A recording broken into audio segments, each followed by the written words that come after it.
things about doing this program is when you have guests like my next guest. It's taken 20 years for John Farnham to shake the tag of the boy who sang about a cleaning lady. Well, last night in Sydney, as we mentioned at the Countdown Music Awards, John Farnham hammered the, the final nail into the coffin of Sadie, if it needed a nail, by picking up 4 awards, including the best single, the best album, the best performance in rock video, and, naturally enough, the most outstanding achievement in rock music. His success is not limited to Australia, of course. John is getting bigger and bigger and bigger in Europe, in Sweden, Denmark, Germany, Holland, you name it. Would you please welcome the voice, John Farnham.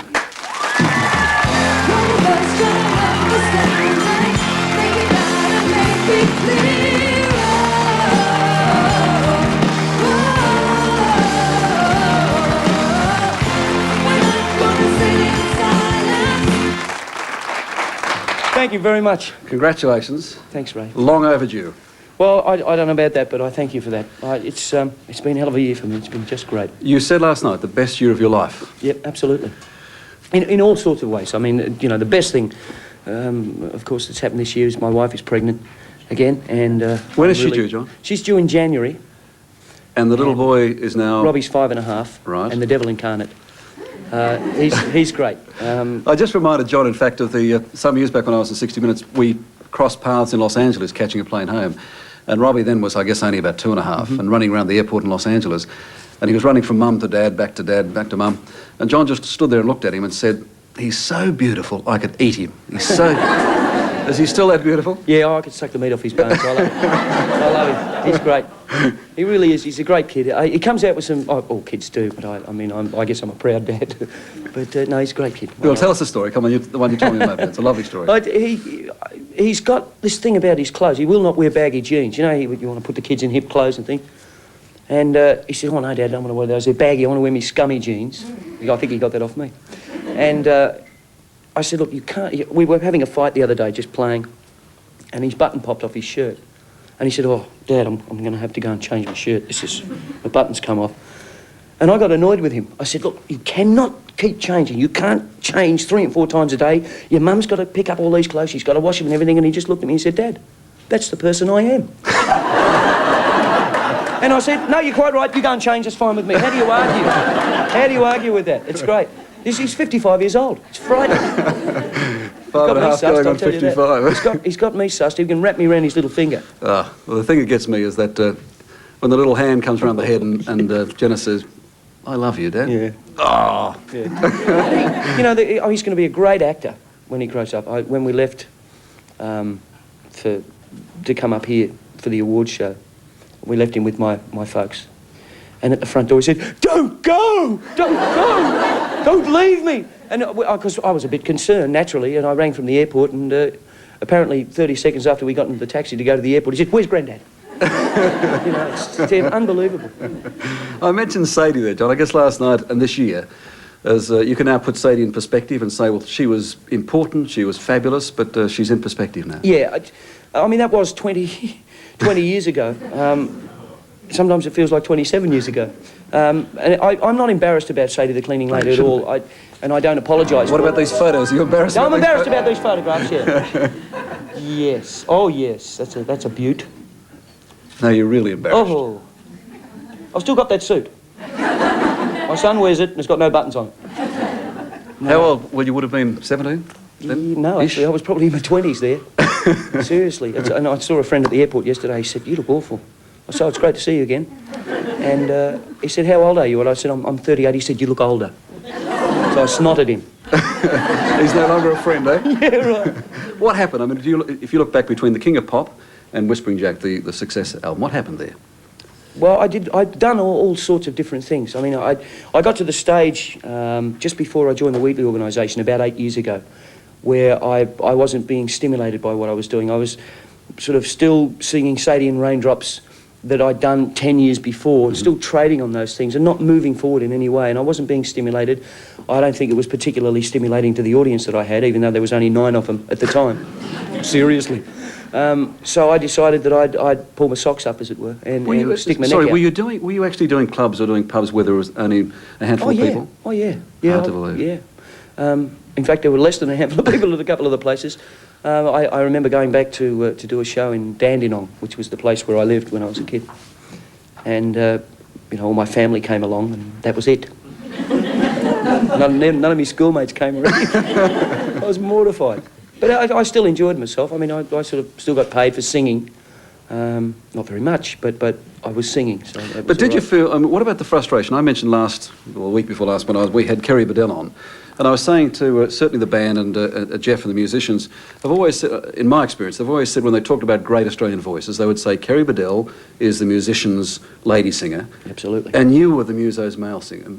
So, I mean, did you find yourself frustrated saying, look, I know I've got the voice, I know I can do it, why can't I crack it? No,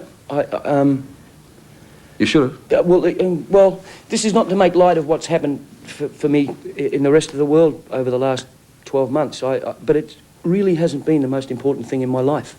Well, the success, you mean? This yeah, what's happened here, the fact that I've been able to work here and do what I've done here in the years, all the different things, has been absolutely fantastic for me.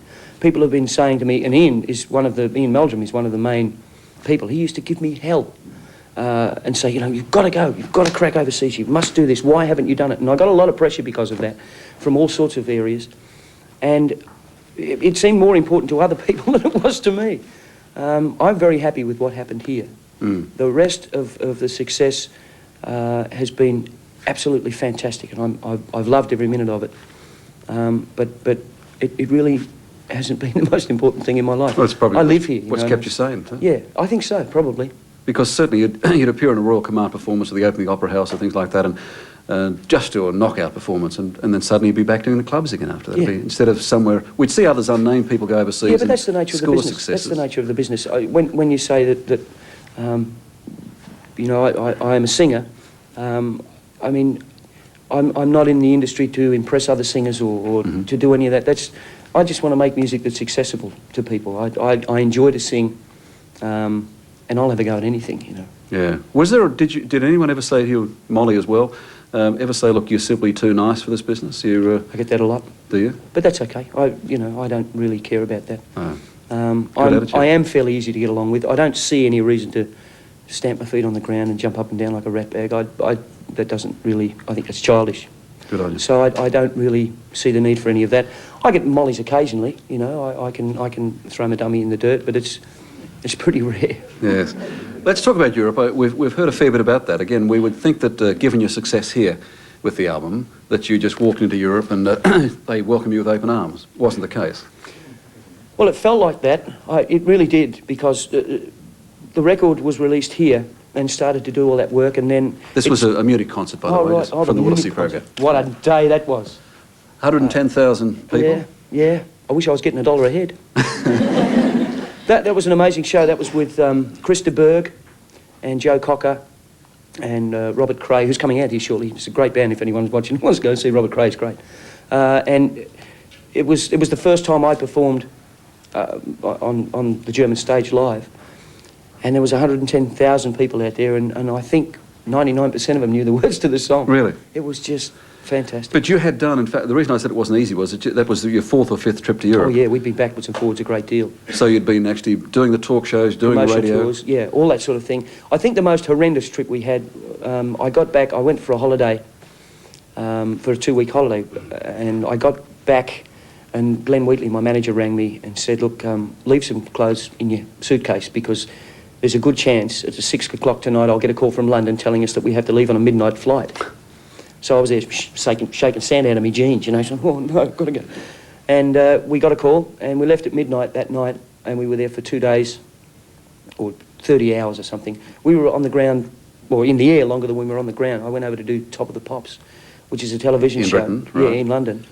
And it was election day, the day of the program. Apparently they normally tape the program the day before and put it out the next day, and the whole affair. But because of the election, they didn't do that. The show went out live to 90 million people, and they told me about that, and I went blind. It was unbelievable. I instantly forgot all the words to the song, Jeff, and I didn't know where I was, you know. But it was an enormous experience for me. Was it strange, in the first of the 4 or 5 tours, was it strange to actually be interviewed by someone who didn't really know who you were, who obviously had the album but had no idea who John Farnham was? Yeah, I think, well, they have some kind of an idea, because the German music press, the Germans are very into their music, and they research a lot. So they knew about Sadie The Cleaning Lady. A couple of them had that compilation album that I'm trying to wish away, in their hands. A lot of them knew about LRB and that whole thing. But the hardest thing is to do interviews on television and on radio, particularly on television, where you're asked the question in English, then they repeat the question in the language that, or the country that you're in, and then you answer, and then they translate the answer, and you never know what they're going to say. I picked up a piece, somebody came to me and said, is it true that, you know, you never spend time with your band because they're there to work and, you know, they're just the workers? And I said, no, of course not. And apparently I was quoted in one of the papers as saying, I never spend time with my band, they're here to work and that's what they do. That was the interpreter. You know, yeah. And that's very hard, so I have to be careful. I try to make my answers as short as possible. And on the Willisy thing, I made a crack about my mother-in-law, who's a wonderful human being. Here's your big chance to straighten it out. No, see, people get offended by that sometimes, and they shouldn't. She is a dog, but she's all right. She's all right. And I would never get away with that stuff if she thought I meant it. There you go, John. Talk your way out of that. Giving me small rope, eh? Right. Right. No, actually, I heard a lovely gag while I was away about this guy whose mother-in-law had started talking through her nose because she wore her mouth out, which I'm going to use. I'm going to use. Any more time you'd like, John? No, thanks, mate. I'm set now. I'm a dead man. What about America? Have you tried America? Yes, the record was released in America, and the only way I can explain the situation is, like, America has 270 million people. The European continent has about 290 million people. But it's very segmented. And the way the record started in Europe was it went up the charts in Holland, then went into Sweden, then went into Germany, and from Germany fanned out across the rest of the continent. America doesn't really have those lines, and it's a world within itself. It really is. And they just couldn't pigeonhole the song. They didn't know whether it was AOR or CHR or RRRR, or, you know, they just couldn't put it in a pigeonhole. So we've pulled You're the Voice, and we're putting Pressure Down out as the next single. And they think that, or the record companies seem to think that that can work, and we'll possibly release You're the Voice later on. Is there any chance, unless the record's out and on top of the pops, any chance of doing the Johnny Carson or the talk shows? You've got to wait for those to happen. I don't know. I guess I'll have to wait. I was thinking that's the way that Paul Hogan went, etc. That's supposed to flog the movie. Well, Hogan's so big over there, it's unbelievable. I got to Sweden, this killed me. I got to Sweden and I sat down with this woman called Stina, who's quite a heavy interviewer. I mean, the week before had done an interview with Princess Caroline, and the first question was, do you still feel guilty about your mother's death? I mean, it's, oh. And they told me I was being interviewed by this woman. So I went in and she jumped all over me. You male chauvinist pigs over there in Australia and this, that and the other. And I went, why? And apparently they'd misinterpreted Hogan's sense of humour, which is not easy to do.